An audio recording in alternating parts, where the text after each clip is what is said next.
Welcome to Canada's podcast, the number one podcast for entrepreneurs by entrepreneurs. Hi, everyone, and welcome to Canada's podcast.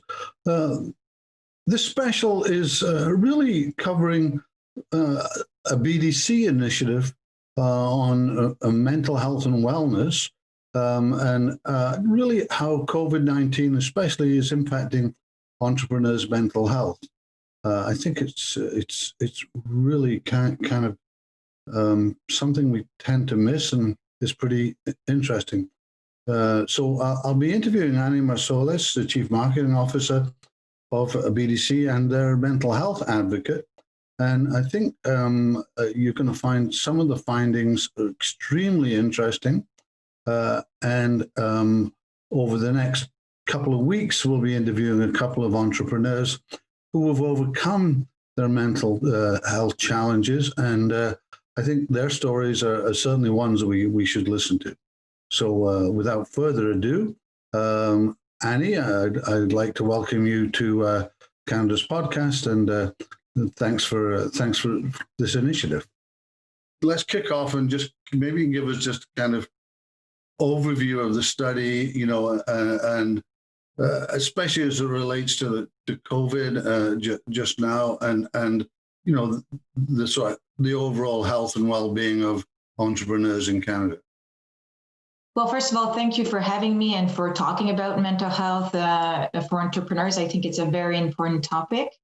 So at BDC, we started getting interested into the topic of mental health about 2 years ago, when we were hearing of stories of entrepreneurs really struggling with mental health, with depression, anxiety, and to the point where we had people or entrepreneurs we knew who committed suicide. So obviously it was concerning to us. And so we wanted to find out more what was the real state of mental health of Canadian entrepreneurs, because there's no such thing. There was nothing available. So we started off last year with the help of the Canadian Mental Health Association, and we conducted a first study. But in recent months, with the pandemic hitting, we really wanted to understand what's the impact of the pandemic on entrepreneurs. How are they coping with it? How are they facing these challenging times? And although there was some good news, some other findings in our research were more concerning. Okay. I think, we all know, being an entrepreneur for most of my life, probably the biggest source of stress is fiscal stress and cash flow and this and that and the next thing. But, you've done a study. So what are the greatest sources of stress for entrepreneurs right now? I'm sure it changes, but what is it now? You just did the study. Well, you just mentioned it. Obviously the recession is number one that comes to mind right now, dealing with cash flow and making sure that you're getting back into financial health, if ever possible right now, because some businesses are still shut down depending on where you are across the country. Some cities have gone into lockdowns again. So, and also the third thing is not financially related. It's really the high self-expectations and the fear of failure of entrepreneurs, because, their business is their life and blood. And you were an entrepreneur, and you know that it comes even before lots of things in your life. So right now, the fear of failure or losing your business is really, really something that is impacting entrepreneurs. So are there any specific groups that are facing, greater mental health challenges than others? I mean, I'm just curious. What did the report find on that? Yeah, indeed. There are certain groups that consistently face more severe mental health issues, and that's not the first study that tells us so. So in August, when we surveyed again, women entrepreneurs came out as experiencing more mental health issues, and it can come back to why. Visible minority entrepreneurs or newcomers, immigrant entrepreneurs, for instance, experience more mental health issues. And in the context of the pandemic, business owners whose operations or activities have not fully resume or not resume at all, this is the group where the severity of the mental health issues interfering with their ability to work is most concerning. So maybe I can talk a little bit about women entrepreneurs. Really, really useful. Yeah. Good. And again, it's not specific to this study. We've seen it in the past. So, but in the current context, there's a lot of women entrepreneurs whose businesses are built in the hardest hit sectors. For instance, retail, tourism, wellness. We know gyms are closed in red zones.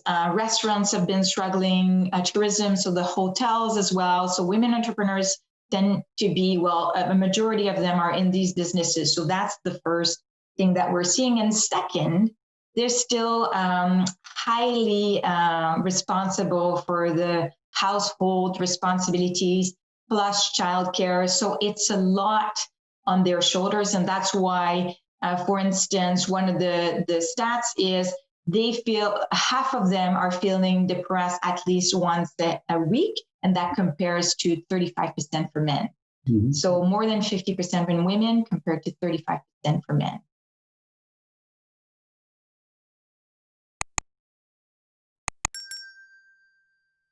So, I've got friends that are entrepreneurs. We've all got friends that all own their own businesses.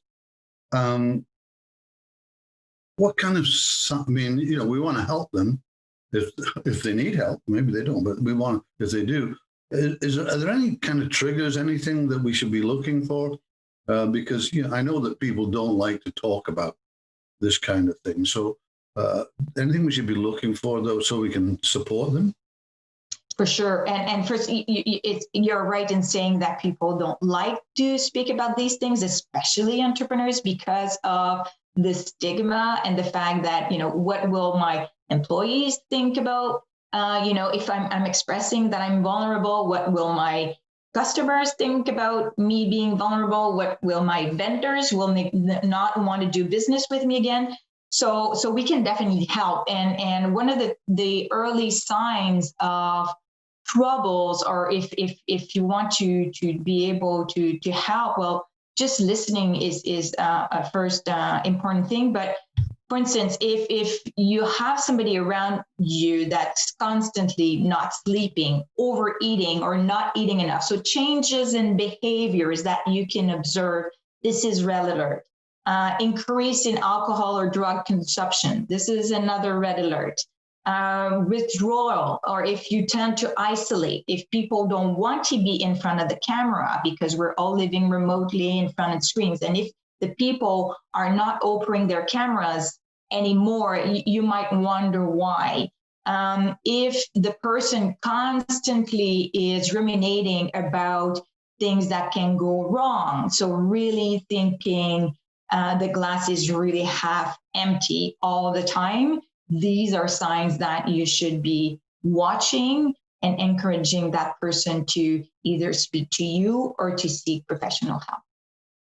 So we entrepreneurs are self-help people. We can solve most things ourselves. So mm-hmm. The report had a number of tips about, helping entrepreneurs, overcome the negative effects of the pandemic and their mental health. Maybe you can give us some of those, and that, if they don't want to read the report, they can listen to you. Yeah, for sure. I mean, it is true that entrepreneurs have an innate resilience, and that's probably the first thing you want to tap into, because entrepreneurs are driven, they're resilient, and they're able to bend, not to break. So that's true. That said, we're all human beings. We're all human beings, and at times it's more difficult to get back up than other times. And that's why it's really important to ask for help to others. And what's happening since the pandemic, but also, we're in a digital era, there are more and more emergence of self-care tools or teletherapy. So you can have remote therapy, and it's more convenient, it's more accessible than you just walking into a clinic I remember a serial entrepreneur that we've worked with was saying, he experienced depression, so now he's really comfortable in talking about it. But he said in the early days, in accepting first that he was experiencing a depression, he needed to go to the clinic, and it was literally a walk of shame. So, heads down and walking into the clinic, because this is not something that you want to admit. And so right now, with the emergence of these remote or virtual tools, you have very savvy professionals who can help you. You can do it in the corner of your house, in your business. You can do it remotely. So hopefully the emergence of these tools will be convenient for entrepreneurs. And we've also assembled on bdc.ca/wellbeing tools, articles, references that you can go to across the country. We're just assembling, putting it together for easy reference for people to go to. That's great. Now that resource is really good. I think that it's I think BDC's onto something in the sense that I don't know other initiatives that have really been like this. And, and as I was talking to you earlier, we are interviewing a couple of entrepreneurs that are sort of standing up and saying, here's something and how I solved it. So I think this is the intro to a series that we're doing on basically mental health and well-being. So, Annie, I want to thank you and thank BDC for the initiative. We entrepreneurs need as much guidance as we can, and not just kind of hammer on, but find solutions. So, thanks very much for coming on the show. Really appreciate it. I want to thank you for talking about it. Thank you very much.